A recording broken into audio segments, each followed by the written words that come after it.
bawb, gobeithio bod chi gyd yn iawn a chroeso yn ôl i sianel YouTube Label Deg. Yn ystod fideo heddiw yma, mi fydda i yn trio a trafod 3 eitem o golur sydd ar hyd TikTok. Mae yna gymaint o eitemau o golur yn cael ei argymell. Mae o weithiau'n anodd i gwybod pa rei i drio. So, dwi wedi pigo 3 ucha sydd yn dod fyny yn fwyaf aml a dwi'n mynd i drio nhw efo chi ar y camera. O ran eyebrows, dyddiau yma, maen nhw yn rhywbeth really pwysig. Mae pawb isio yr edrychiad llawn, edrychiad fluffy. Yn bersonol, dwi ddim isio gorfod treulio llwythio amser yn neud eyebrows fi. Dwi jyst isio cynnyrch neu nhw edrych yn dots a dyna fo. A dwi yn gobeithio bydd gel fel hyn yn berffaith i fi. Iawn, yr eitem nesa ydy yr Sky High Maybelline New York mascara. So, dwi yn lyfio mascaras. Dwi'm yn gwybod pam, dwi jyst yn lyfio nhw a dwi'n licio trio bob un ohonyn nhw. Mae gennau eyelashes quite hir yn naturiol. So, mae ffeindio mascara da i fi yn really pwysig. Wedyn, yn ola, a hwn di'r un dwi probably fwyaf cyffroes i drio, dyma ydy'r Infallible 24-Hour Fresh Water Foundation in a powder. L'Oreal Paris ydy hwn, a dwi wedi gweld pobl ar TikTok yn trio hwn ac yn dweud bod croen nhw yn edrych fatha gwydyr, bod croen nhw just yn flawless ar ôl defnyddio hwn. Dwi'm yn siŵr iawn faint dwi'n ddisgwyl allan o'r cynnyrch yma, ond dwi yn edrych ymlaen i drio fo. Mae'n dod efo sponge bach, mae'n ddrych hefyd. So, na i drio hwn a na i roi'r barn onest i chi. So, cariwch ymlaen i wylio.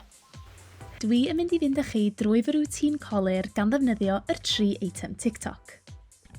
Felly, fel ydych chi'n gweld, be dwi'n neud fama ydy prepio'r croen. Mae hyn yn cam really pwysig mwyn i'r powder Infallible gorwedd yn neis. So, dwi wedi rhoi moisturiser ymlaen, dwi rwan yn mynd ac yn defnyddio serum i fynd o dan y llgadau, a nwch chi weld mewn 2 funud dwi hefyd yn defnyddio primer. Mae'r powder yn gallu bod reit sych, felly mae dilyn y camau yma yn bwysig mwyn cael coverage neis. A rwan da ni'n barod i fynd. Dych chi'n mynd i weld mewn 2 funud pa mor dda ydy'r powder yma ar gorchuddio cochni. Mae ganddo fo deimlad andros ysgafn ar y croen ac yn gadael edrychiad andros o naturiol. A jyst o ran gwybodaeth, nes I bigo fyny yr shade Ivory a dwi'n teimlo bod hyn yn liw da i fi. Mae o'n gadael dipyn o excess, ond mae hwnna yn brwsio i ffwrdd reit hawdd. Ac o ran gorchudd, o'n i'n teimlo bod fi eisiau mymryn yn fwy, so dwi'n mynd fewn hefo'r concealer Maybelline New York.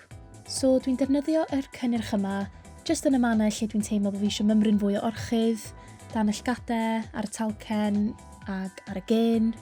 Ac wedyn blendio hwn allan hefo beauty blender, ac o'n i'n hapus iawn efo yr edrychiad y croen. Rwan, da ni'n symud ymlaen i'r cynnyrch nesa, sef yr NYX Brow Glue, a mae hwn yn amazing. Mae NYX yn deud y gwir pan maen nhw'n deud bod o ddim yn sticky. Mae o'n neud iddyn nhw edrych yn fwy llawn ac yn fwy siapus, ond heb y teimlad afiach. A dwi'n bendant yn argymell yr NYX Brow Glue i bawb. Yn amlwg, does na ddim lliw yn yr NYX Brow Glue, felly dwi'n mynd ati rwan ac ychwanegu fymryn o liw mewn i'r eyebrows, a hynny gan ddefnyddio powder a brwsh tenne. Rheswm dwi'n licio defnyddio hein ydy os oes na rhywbeth yn mynd o'i le, fel hwn, ti jyst yn gallu wipe fo ffwr a mae o'n iawn.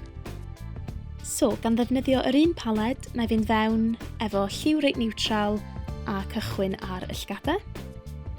Ac ar gyfer edrychiad colur o ddydd i ddydd, na i gadw at liwiau reit naturiol. Rwan ymlaen at fy hoff ddarn, mascara. Be dwi'n licio am hwn ydy bod y mascara mor dywyll, mae'r wand yn dena ac yn gwahanu yr gwallt yn really nice. Ac hefyd mae'n andros o buildable, so yn ddibynnol ar pa fath o edrychiad ydych chi isio, dwi'n teimlo fysa'r mascara yma yn gweithio i bawb. Ac un mantais bach arall ydy bod yr wand digon bach i wneud y lashes gwylod.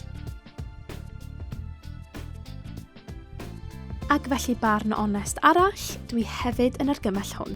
Rwan dwi'n defnyddio yr bronzer i gnesu yr edrychiad yma i fyny. Na i wedyn ychwanegu fymryn o blush.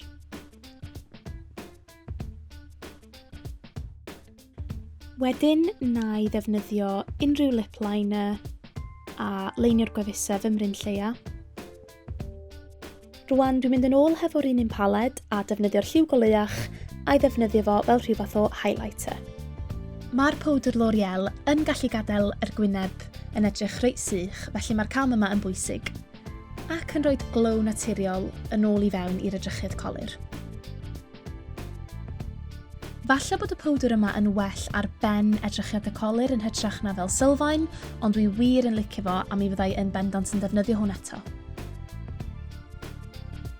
A dyna ni, diwedd yr fideo colur TikTok. Gobeithio bod gennych chi gwell syniad o'r colur a os maen nhw'n gweithio neu ddim, a barn fi, dwi yn trio roed barn onest bob tro oherwydd mae mor anodd gwybod pa rei sydd yn gweithio, pa rei sydd ddim, pa rei sydd werth y pres, ac yn y blaen. Ond gobeithio bod chi wedi mwynhau y fideo, a na i weld chi gyd yn y fideo nesaf.